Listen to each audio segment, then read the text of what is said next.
I do. I think that it's important and incumbent upon financial institutions to interact with our customers in a secure way, using social media in a variety of aspects.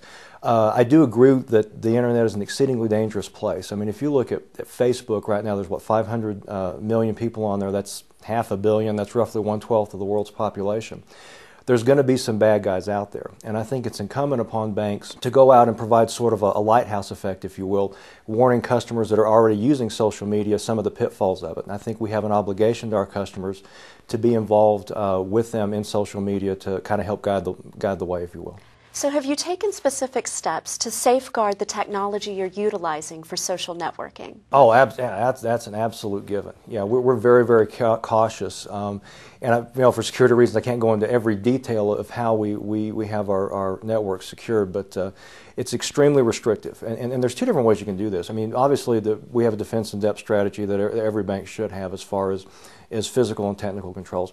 And then I've also written a social media policy that is going to govern who can and can't get on and what they can and can't do. So you've got the behavioral component, if you will, and then you have the physical technical component that really restricts access and keeps the people out there operating on it to an absolute minimum and keeping them focused just on bank business.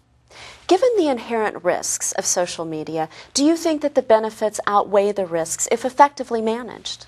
Yeah, I do believe that the benefits of being involved in social media are going to outweigh the risk if, and that's a big if, and if is the biggest word in the English language, if we're careful and cautious about how we do it.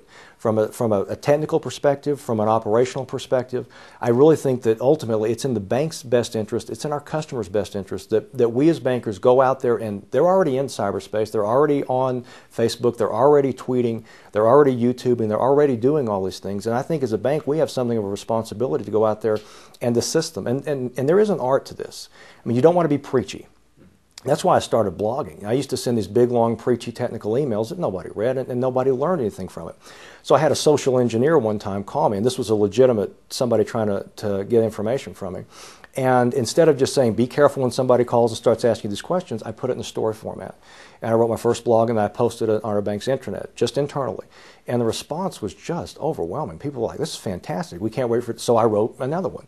And the response was fantastic. And so we began to kind of move in interacting with customers and with employees that way. And then we just started posting it out on our website now. And we're getting some very good feedback from that. So it's something that definitely outweighs the risk, in my opinion, if and only if it's done correctly and very, very cautiously. Has utilizing social media been an effective educational tool when it comes to things like identity theft and fraud prevention? I believe that it has been effective in educating our customers. And another thing that we're looking at doing too is very shortly we're going to be educating our commercial customers. Because one of the huge amounts of fraud that we're seeing is ACH fraud and wire transfer fraud, where a lot of customers, see, bank security systems are very typically well secured, one would hope. But so the bad guys are basically lazy. That's why they're bad guys. That's why they're criminals. It's easier than working, right? And so what they're doing is they're going after the low-hanging fruit, if you will, of the customers, the bank customers.